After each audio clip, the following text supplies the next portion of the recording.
दोस्तों स्टडी 91 के YouTube channel में आप सभी का बहुत बहुत स्वागत है। दोस्तों आज आप सभी के समक्ष मैं लेकर हाजिर हूं इतिहास में अपनी 27वीं क्लास को लेकर के। देखिए मैं शुरू से आपसे बोल रहा था कि जल्दी से सीरीज को ज्वाइन कर लीजिए, बहुत तेज ये सीरीज चलने वाली है। और आज दोस्तों हम लोग कवर कर लेंगे पूरे 800 सवाल, यानी हिस्ट्री विषय में 800 सवाल, वो भी केवल एंशिएंट हिस्ट्री से बहुत मायने रखता है। ठीक है, याद रखेगा।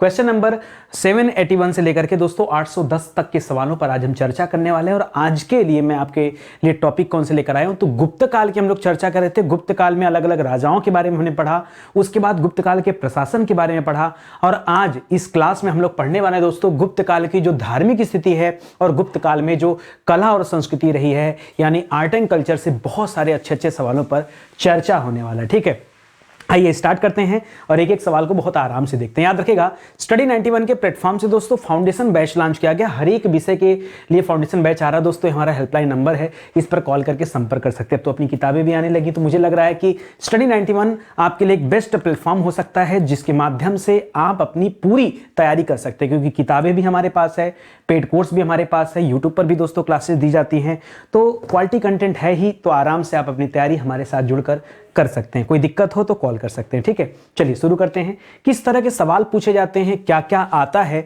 उन सवालों पर हम लोग चर्चा करते हैं। पहला सवाल लिखा दोस्तों स्क्रीन पर, याद रखेगा आज हमारा 27वां दिन है। अब क्वेश्चन नंबर 781 से लेकर 810 तक के सवाल को आज हम हल करने वाले हैं। पहला सवाल दे रहा दोस्तों बाल विवाह की प्रथा। सवाल आता है कि बाल विवाह, हमने आपको दोस्तों कई प्रकार के विवाहों के बारे में बताया था। कुल 8 प्रकार के विवाह देखने को मिलते हैं, जिसमें 4 प्रकार के विवाह दोस्तों देवता विवाह कहलाते हैं और 4 प्रकार के विवाह जो होते हैं वो राक्षस विवाह कहे जाते हैं। ठीक है, उसके बारे में मैंने आपको पढ़ाया भी है। ठीक है, जिसमें देवता विवाह, ब्राह्मण विवाह, सूर विवाह, राक्षस विवाह, पिशाच विवाह, इस तरह के विवाहों पर हम लोगों ने चर्चा किया।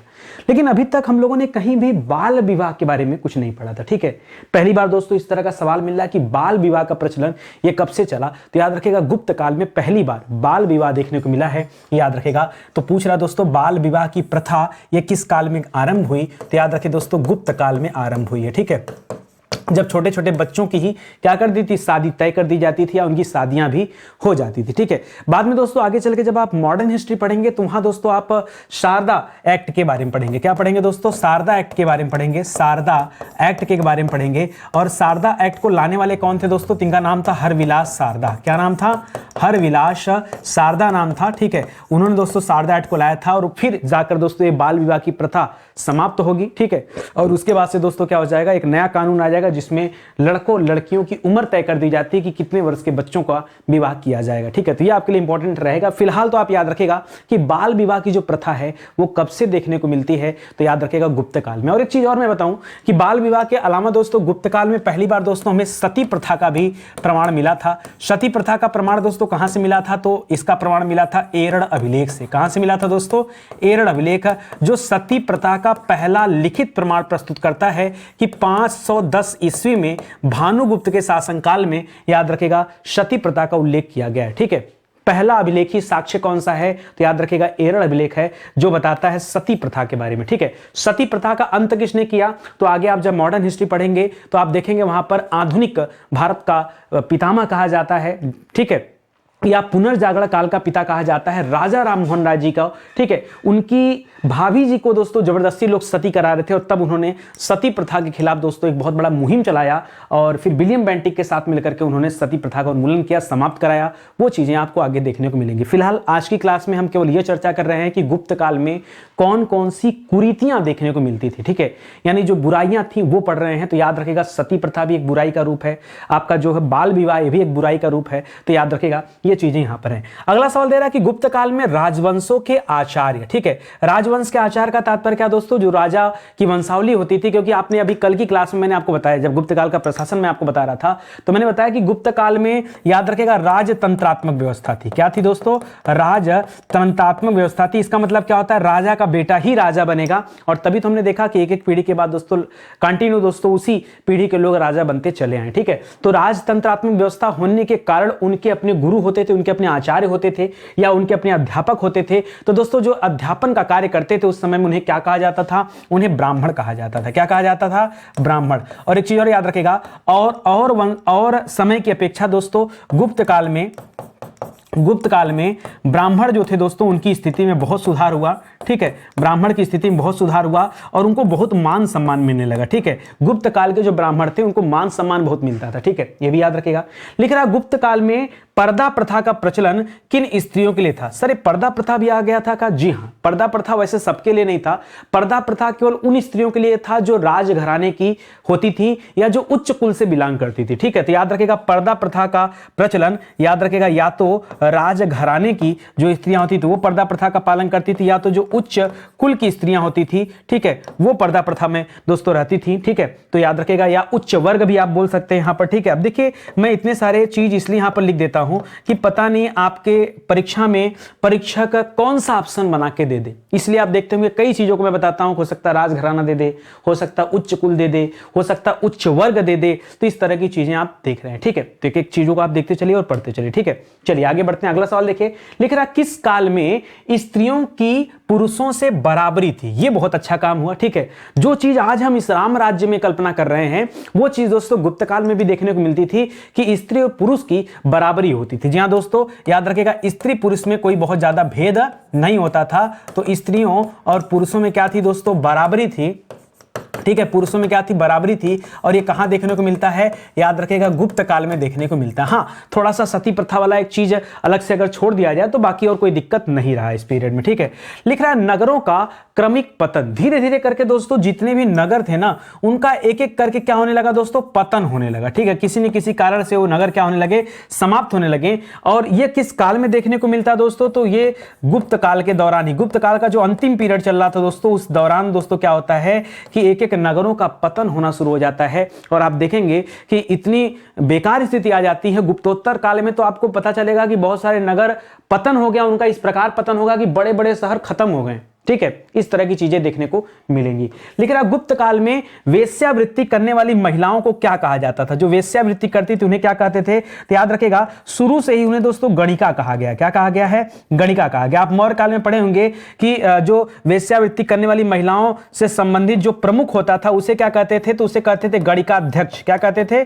गणिकाध्यक्ष, यही कहते थे ना, तो गणिकाध्यक्ष कहते थे। यह भी आप यहां से जोड़कर याद रख सकते हैं। तो गुप्त काल में दोस्तों जो धार्मिक स्थितियां हैं उनसे संबंधित अभी हम लोग सवाल देख रहे हैं। चलिए आगे बढ़िए। लिख रहा गुप्त काल में अनाज व्यापारी किस स्थल से संबंधित थे? जैसा कि अभी मैंने आपको बताया कि गुप्त काल के दौरान जो नगर थे, नगरों का पतन शुरू हो गया। नगरों का पतन, ठीक है, देखने को मिलता है और नगरों का क्रमिक पतन देखने को मिलता है। ऐसा नहीं कि सब एक साथ समाप्त हो गया। अगर हम सिंधु घाटी सभ्यता की बात करें तो सिंधु घाटी सभ्यता में मालूम पड़ता है कि पूरा का पूरा साम्राज्य ही या वो जो पूरी नगर थे, पूरे पूरे नगर एक साथ सब खत्म हो गए। यहां ऐसा नहीं था। गुप्त काल के दौरान जो नगर थे, ठीक है, उनका पतन धीरे धीरे हुआ, क्रमिक पतन हुआ, धीरे धीरे उनका पतन हुआ है। तो लिख रहा है दोस्तों, अब उसी लिए पूछ रहा है कि नगरों में आपको पता होना चाहिए कौन सा नगर किस लिए प्रसिद्ध था। जैसे आज की बात करें, छोड़ो गुप्त काल की बात, आज हम कहते हैं कि चमड़ा कोई सामान चाहिए तो आप कहते हैं भैया चलिए कानपुर चला जाए, आगरा चला जाए, वहां चमड़े की फैक्ट्री बहुत सामान मिलता है। ठीक है, इस तरह से दोस्तों आपको खेल का सामान चाहिए आप मेरठ जाते हैं। ठीक है, आपको ताला वाला चाहिए आप अलीगढ़ जाते हैं। होता है ना, इस तरह के सवाल आप पढ़ते हैं। ठीक है, उसी तरह से दोस्तों यानी अलग अलग शहर की अलग अलग खासियत रही है, वहां पर अलग अलग उत्पाद बड़े प्रसिद्ध रहे। उसी तरीके से गुप्त काल में भी अलग अलग नगरों की अलग अलग विशेषताएं थी। उसी विशेषता से संबंधित मैं 4-6 सवाल आपको दे रहा हूं और मैं नहीं दे रहा हूं, इस तरह के सवाल परीक्षा में आते हैं। तो बहुत ध्यान से आप पढ़िएगा कि पूछ क्या रहा है और आपको बताना क्या है।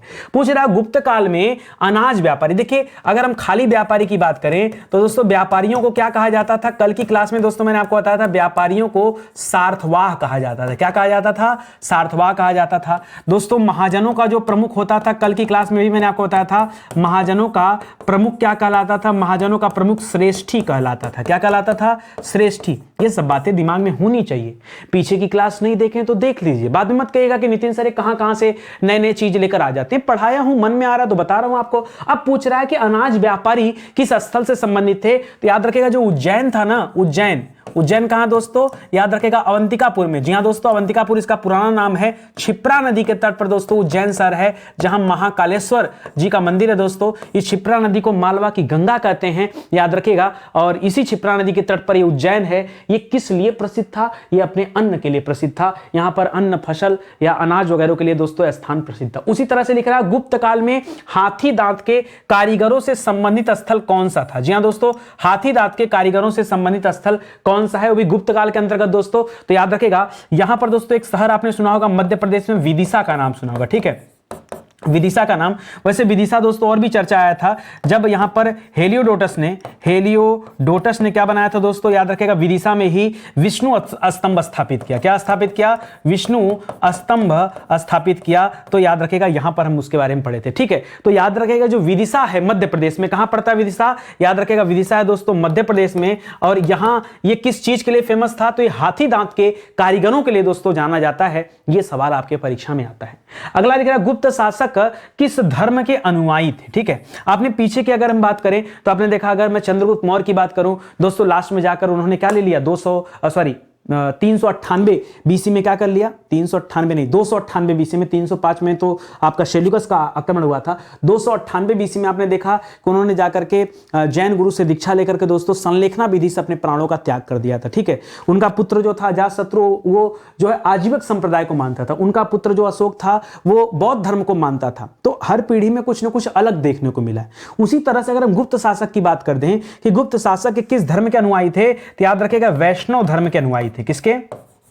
वैष्णव धर्म के अनुयायी थे। याद रखेगा ये गुप्तकालीन जो शासक थे वैष्णव धर्म के अनुयायी थे। और भारत के अंदर ज्यादातर जो मंदिर देखने को मिलते हैं दोस्तों वो गुप्त काल में ही बने मिलते हैं, क्योंकि गुप्त काल में मंदिर का निर्माण खूब हुआ है। लिख रहा गुप्त काल में पुत्र के अभाव में संपत्ति पर किसका अधिकार था? अगर पुत्र नहीं है दोस्तों तो संपत्ति पर किसका अधिकार था? तो दो ही चीजें, पुत्र नहीं होगा तो जो आपकी पत्नी होगी या तो उसको अधिकार मिल सकता था, या तो पुत्र के स्थान पे पुत्री को भी अधिकार दिया गया।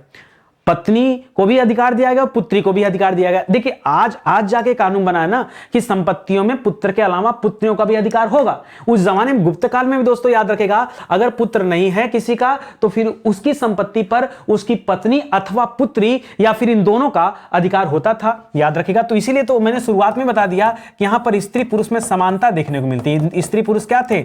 स्त्री पुरुष बराबर थे, ये देखने को मिलता गुप्त काल में। ये उसका उदाहरण है, ठीक है। आगे देखिए, आगे लिख रहा है दोस्तों गुप्त काल में व्यापारियों की तेलियों की श्रेणी। जी हां दोस्तों, तेली किसे कहा जाता था? तेली कहा जाता था वैश्य को, ठीक है। तेली किसे कहा जाता था? वैश्य को। और वैश्य क्या होते थे? खास करके जो व्यापार से संबंधित लोग होते थे उनको रखा जाता था। तो लिख रहा है गुप्त काल में व्यापारियों की तेलियों की श्रेणी से संबंधित स्थान दोस्तों कौन सा था? तो याद रखेगा मध्य प्रदेश में इंदौर। मध्य प्रदेश में जो इंदौर था वो दोस्तों इन तेलियों से संबंधित स्थान रहा है गुप्त काल के दौरान, याद रखेंगे। लिख रहा गुप्त काल में रेशम बुनकर, ठीक है, जो रेशम बुनते थे दोस्तों, ये रेशम बुनकर ये किस स्थान पे रहते थे दोस्तों? ये कहां से संबंधित थे? उनका लोकेशन क्या था? तो मध्य प्रदेश में ही एक जगह है दोस्तों, मंदसौर। कौन सा जगह है? मंदसौर। आपके मन में एक विचार और आ रहा होगा कि सर सब जगह मध्य प्रदेश ही क्यों? ये भी आ रहा होगा भाई, बड़े बड़े नगर में तो भाई छोटे छोटे नगर नहीं थे ना। जो बड़े नगर थे उनकी बातचीत हो रही है, और नगर जो अधिकतम देखने को मिलते हैं वो मध्य प्रदेश में थे। बाकी पाटलिपुत्र में इन लोगों का था, लेकिन ये स्पेशल थे, अपने जाने जाते थे, पहचाने जाते थे, तो अब जानना ही पड़ेगा आपको। आगे लिख रहा है दोस्तों, कह रहा गुप्त काल में वैष्णव धर्म से संबंधी सबसे महत्वपूर्ण अवशेष क्या है? बताइए। वैष्णव धर्म से संबंधी सबसे महत्वपूर्ण अवशेष दोस्तों हेलियोडोटस वाला ही ले सकते हैं आप, ठीक है, वो भी सबसे इंपॉर्टेंट है। या फिर कई सारे मंदिरों का निर्माण हुआ, जैसे आप दशावतार मंदिर ले सकते हैं। दशावतार मंदिर, ये दशावतार मंदिर कहां भैया? ये दशावतार मंदिर कहां पर दोस्तों? ये देवगढ़ में है। कहां पर है? देवगढ़ में स्थित है, याद रखेगा।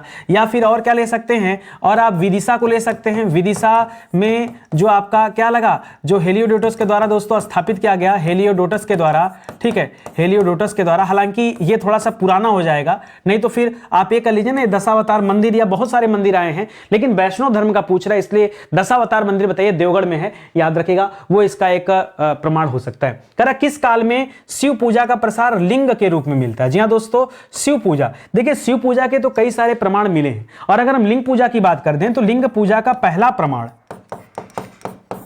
लिंग पूजा का जो पहला प्रमाण है वो कहां से मिला है? तो आपको बताया हूं मैं दोस्तों, आपको याद होगा, कालीबंगा से। कहां से मिला है? ये सिंधु घाटी सभ्यता वाला जब हम लोग चैप्टर पढ़ रहे थे, कालीबंगा पे आए थे, तो वहां लिंग पूजा का प्रमाण देखने को मिला था। इसके अलावा दोस्तों पशुपति की पूजा होती थी, ये भी प्रमाण मिला है। पशुपति की पूजा होती थी दोस्तों, कहां से दोस्तों? ये सिंधु घाटी सभ्यता में पशुपति की पूजा भी मिली है, ठीक है। सिंधु घाटी सभ्यता में दोस्तों पशुपति शिव की भी पूजा होती थी, ये भी हमने पढ़ा है। यहां पे तो दोस्तों लिंग पूजा के रूप में प्रसार हो गया और ये गुप्त काल में ज्यादा देखने को मिला। मतलब मंदिरों में भी दोस्तों अब लिंग पूजा के प्रावधान आ गए थे, अब शिवलिंग का स्थापना शुरू हो चुका था, तो उसे भी आप ध्यान रखेंगे। लिख रहा किस युग किस गुप्त सम्राट के कुछ सिक्कों पर शिव के वाहन नंदी बैल का चित्र। बहुत अच्छा सवाल दे दिया। किसके सिक्कों पर दोस्तों है, तो याद रखेगा इन्होंने हूणों को समाप्त किया था। नाम क्या है दोस्तों, अस्कंद गुप्त है। क्या नाम है दोस्तों, अस्कंद गुप्त है। ठीक है, इन्होंने किसको समाप्त किया था, हूणों का अंत किया था।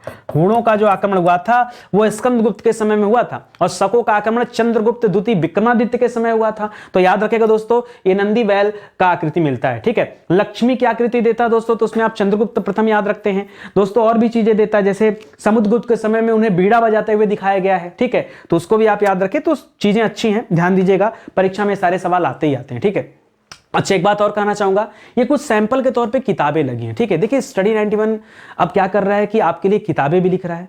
होता क्या था ना कि जब हम ऑनलाइन केवल पढ़ाते थे और पेड कोर्स चलाते थे तो लगता था कि नहीं, जो बच्चे गांव के हैं, दूर दराज के हैं, उनके पास एक अच्छा स्टडी मटेरियल भी होना चाहिए, और उसी को ध्यान में रखते हुए दोस्तों इस किताबों को लिखा जा रहा है। धीरे धीरे लिखा जा रहा है। हमारा प्लेटफॉर्म इतना बड़ा नहीं है कि हर महीने या हर 10 दिन पर हम किताबें लॉन्च कर। देखिए किताब लॉन्च करना बहुत आसान काम है। ठीक है, 10-20 लोगों को रख लिया काम पर, उनसे लिखवा लिया, किताब लॉन्च कर दिया। लेकिन एक बात बताओ, क्वालिटी कंटेंट कहां से आएगा?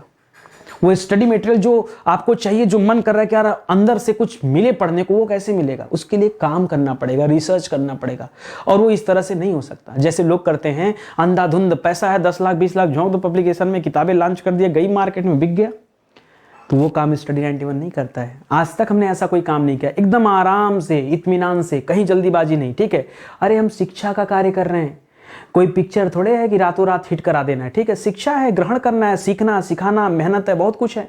तो आप ध्यान दीजिए दोस्तों, ये बहुत सारी किताबें लॉन्च की गई हैं जिन्हें आप हमारे प्लेटफॉर्म से स्टडी 91 की वेबसाइट से एप्लीकेशन से ले सकते हैं।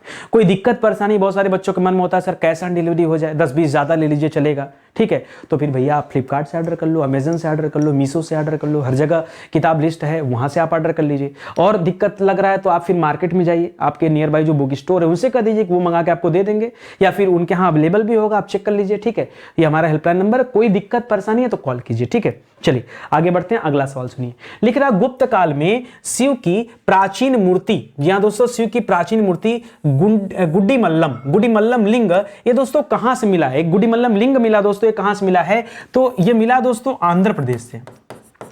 कहां से मिला है? आंध्र प्रदेश से मिला है। हो सकता है परीक्षा में आपको इसके अंदर भी दे दे। ठीक है, तो याद रखिएगा आंध्र प्रदेश में एक जगह है रेनगुंटा। क्या नाम दोस्तों? रेनगुंटा। ठीक है, रेनगुंटा एक स्थान दोस्तों, ये रेनगुंटा से दोस्तों प्राप्त किया गया है। लिख रहा गुप्त सम्राट स्वयं को क्या कहते थे? ठीक है, ज्यादातर गुप्त सम्राट स्वयं को परम भागवत की उपाधि धारण करते थे, परम भागवत। और ये भागवत शब्द से ही दोस्तों पता चलता है कि वो वैष्णव धर्म के अनुयायी भी थे। ठीक है, इसी से क्या पता चलता है कि वो वैष्णव धर्म के क्या थे दोस्तों? अनुयायी थे, इसी से भी पता चलता है। लिख रहा गुप्त राजवंश किसके लिए प्रसिद्ध था? ठीक है, गुप्त राजवंश की अगर हम बात कर लें तो किसके लिए प्रसिद्ध था दोस्तों? ये मंदिर निर्माण के लिए प्रसिद्ध रहा है, या फिर हम इससे अच्छा कहते हैं कि अपनी स्थापत्य कला के लिए जाना जाता है कि नहीं? स्थापत्य कला के लिए जाना जाता है, क्योंकि बहुत सारी चीजों का निर्माण गुप्त काल में हुआ है। या फिर मूर्ति कला के लिए दोस्तों जाना जाता है, क्योंकि पहली बार मूर्ति के रूप में पूजा का शुरू हुआ था। जरूर कनिष्क के काल में मूर्तियां बननी शुरू हुई थी, लेकिन विस्तारित रूप में दोस्तों आप देखेंगे जो भगवान की मूर्तियां बनी वो गुप्त काल में बनी है, वो कनिष्क के समय में नहीं मिली। कनिष्क के समय में बुद्ध की मूर्ति बनाई गई थी, और गुप्त काल में वैष्णव धर्म से संबंधित कई सारे अवतार, जो भगवान विष्णु के 12 अवतार देखते हैं, कुर्म अवतार, मत्स्य अवतार, ये सभी अवतार, कच्छप अवतार, ये सब अवतार से संबंधित जो मूर्तियां थी वो गुप्त काल में बनी है। तो उसको भी ध्यान रखेंगे मन में। ठीक है, आइए आगे बढ़ते हैं। लिख रहा दोस्तों कुमारगुप्त। कुमारगुप्त देखिए वही शासक कुमारगुप्त जिसने नालंदा की स्थापना किया था, याद होगा आपको, नालंदा की स्थापना किया था। लिख रहा कुमारगुप्त और बंधु वर्मा के मंदसौर अभिलेख में किस देवता की उपासना का वर्णन किया गया है? ठीक है, तो याद रखेगा ये थोड़ा सा अलग है दोस्तों, यहां पर सूर्य की उपासना बताई गई। ठीक है, कि इस जमाने के लोग सूर्य की उपासना भी करते थे। ठीक है, गुप्त काल में, मतलब वैष्णव धर्म तो आप देख ही रहे हैं, लेकिन जब कभी मंदसौर अभिलेख स्पेशली दे दे कि मंदसौर अभिलेख में किसको बताया गया है, तो सौर माने सूर्य याद रखेगा, इसी से जोड़ के याद रखेगा। हमने कैसे याद रखा है? ऐसे याद रखा है, ये सौर, सौर से सूरज है, याद रखेगा सूर्य उपासना के बारे में पता चलता है। तो इस तरह से आपको याद हो जाएगा। अगर अजंता में निर्मित 29 गुफाओं में से, ठीक है, अजंता में निर्मित 29 गुफाओं में से गुप्तकालीन गुफाएं कौन सी है? देखिए ये भी पूछता है कि अजंता की गुफाओं का निर्माण किसने कराया, तो क्या बताएंगे? गुप्त शासक ने। सर याद कैसे होगा? अच्छा बताओ, गुप्त माने होता क्या है? गुप्त माने छुपा हुआ, अजंता माने अजंता, जिसको कोई नहीं जानता, और जिसको कोई नहीं जानता वही तो गुप्त है, छिपा है।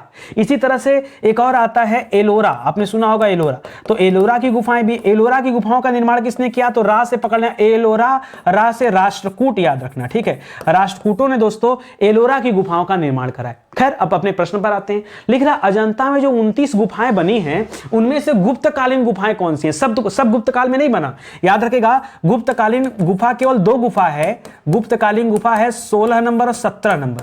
16 एवं 17 नंबर की जो गुफाएं दोस्तों वही गुप्तकालीन गुफा है, बाकी सब नहीं है।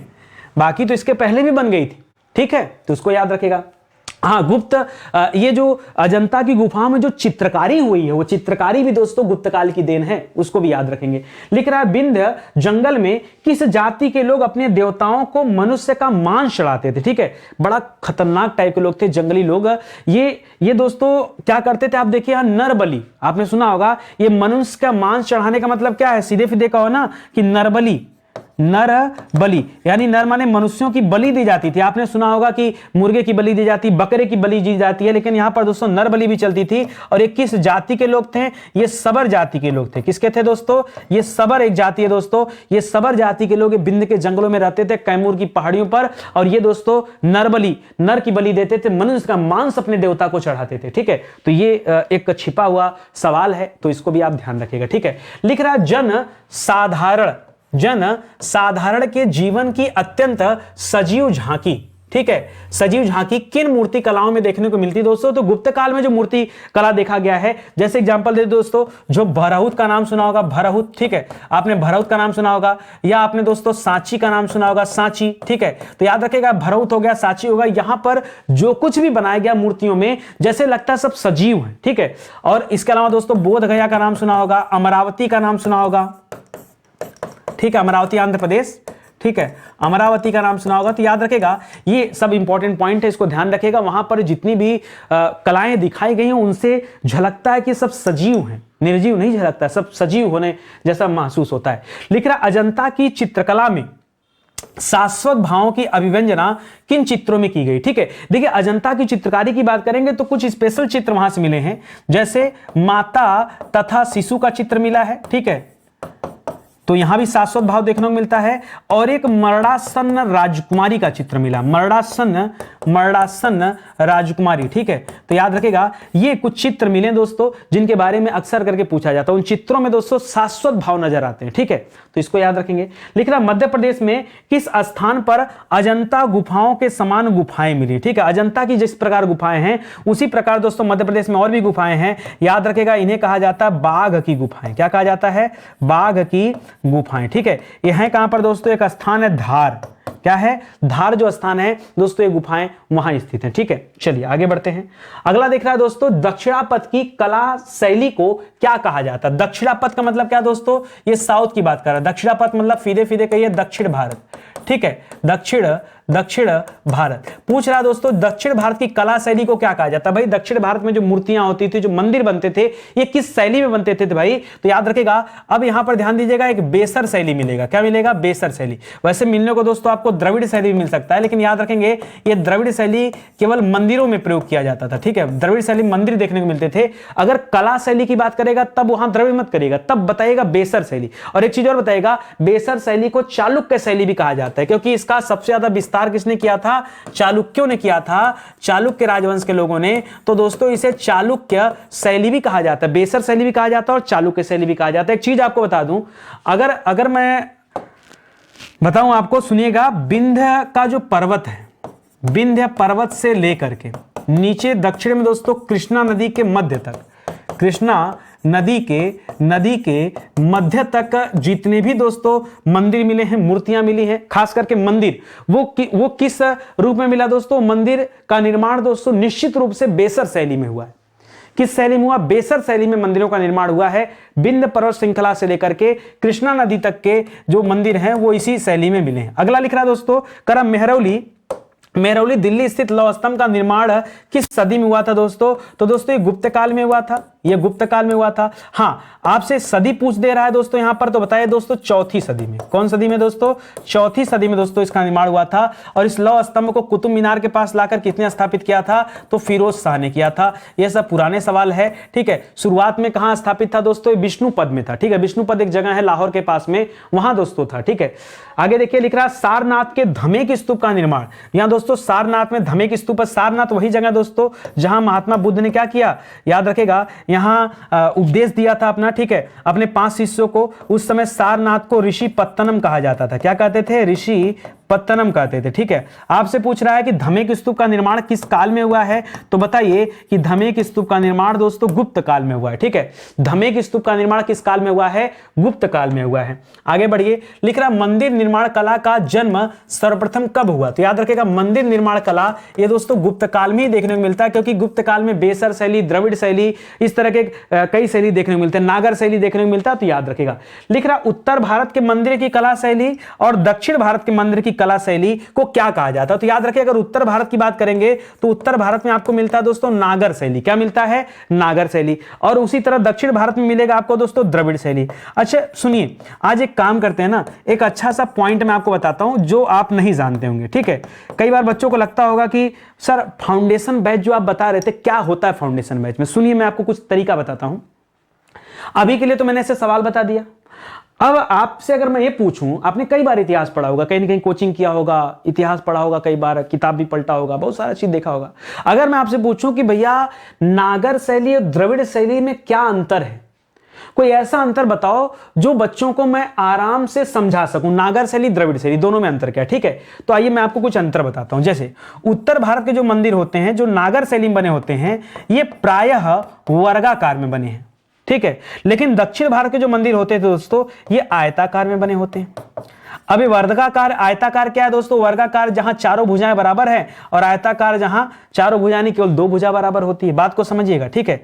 जब वर्गाकार होगा दोस्तों तो यहां पर जलाशय वगैरह नहीं होते थे, जलाशय नहीं बनता था, ठीक है। लेकिन दक्षिण भारत के जो मंदिर देखेंगे वहां क्योंकि आयताकार बना है तो आगे खूब बड़ा ग्राउंड होता था, तो वहां जलाशय होता था। यहां प्रांगण नहीं देखने को मिलता है, ठीक है, क्योंकि वर्गाकार है तो छोटे में मंदिर बने होते थे, आयताकार लंबा होता था तो यहां बड़े प्रांगण छोटे होते थे, ठीक है। और इनमें क्या होते थे दोस्तों? प्रांगण बहुत बड़े, बड़े नहीं बहुत बड़े होते थे, ठीक है। तो याद रखेगा, जो समझा रहा हूं पहले समझते जाइए, समझ में आ रहा है ना। वर्गाकार होता था, जलाशय नहीं होता था, प्रांगण छोटे होते थे। खास करके जो मंदिर होते थे, मंदिर की चोटी पर्वत की चोटी की तरह होती थी, पर्वत की चोटी की तरह क्या होता था? मंदिर की चोटी होती थी। और यहां पर क्या होता था दोस्तों? यहां पर चोटी कैसी होती थी? पिरामिड की तरह या प्रिज्म की तरह, पिरामिड की चोटी की तरह क्या होता था दोस्तों? इसकी चोटी होती थी। समझिएगा बात को। आप द्रविड़ शैली में जो मंदिर देखेंगे ना, ऐसे जैसे पिरामिड देखा होगा, ऐसे पिरामिड के शेप में होता होगा। और हमारे यहाँ जो मंदिर होते हैं ये ऐसे खूब ऊंचे तो होते हैं, एकदम जैसे पर्वत की चोटी या पर्वत का कोई श्रृंग निकला हो, ये उस तरह का महसूस होता है। बात समझिएगा, ये बेसर शैली नागर शैली और जो है द्रविड़ शैली की बात कर रहे हैं, ठीक है। और यहां परिसर बता दिया, सामान्य परिसर, यहां बड़े परिसर होते हैं। तो ये सारे अंतर दोस्तों। एक चीज और, अब ये जो अपने यहां के जो मंदिर होते थे प्रायः एक मंजिला देखने को मिलता है, ठीक है, 1 मंजिला 2 मंजिला बस इतना ही। और यहां क्या होता है दोस्तों? यह बहुमंजिला होता है, मतलब कई तल्ले के दोस्तों मंदिर बने होते हैं। द्रविड़ शैली में आप देखेंगे तो जो मंदिर होता है दोस्तों कई तल्ले का होता है। देखिए आप सर्च करिए, मिलेगा आपको। तो ये पढ़ाया जाता दोस्तों, ये कला है हमारे फाउंडेशन बैच की। इसलिए कह रहा हूं कि आप आइए इस फाउंडेशन बैच को ज्वाइन करिए भाई, इसके माध्यम से तैयारी जबरदस्त हो जाएगी। फिर आपको कभी नहीं पूछना पड़ेगा कि सर हम कौन से एग्जाम के लिए कौन सा बैच खरीदें, ना ना ना। फाउंडेशन बैच के बाद आपको दोबारा कोई बैच लेने की जरूरत नहीं है। क्यों? क्योंकि आपका फाउंडेशन जब आपकी नींव मजबूत हो जाती है तो फिर बैच किस बात का भाई?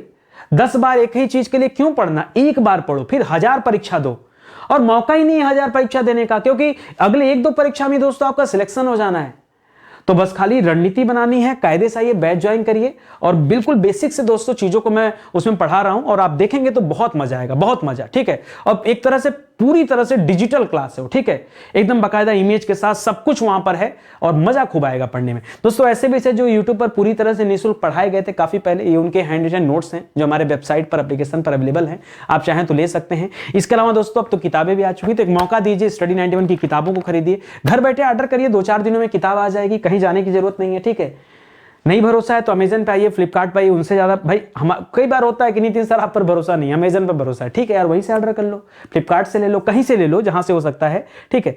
फिलहाल आज की क्लास ही समाप्त होती है दोस्तों। अच्छा लगा हो तो एक निवेदन है, दिल से अच्छा लगा हो तो लाइक जरूर करिएगा, नहीं अच्छा लगा हो तो जिस दिन अच्छा लगेगा ना उस दिन सब जोड़ के लाइक कर देना, ठीक है। लाइक तो करवा के रहूंगा आपसे, टेंशन ना लो, ठीक है। तो मिलते हैं दोस्तों अगले लेक्चर में, तब तक के लिए धन्यवाद। जय हिंद, जय Bharat, thank you so much.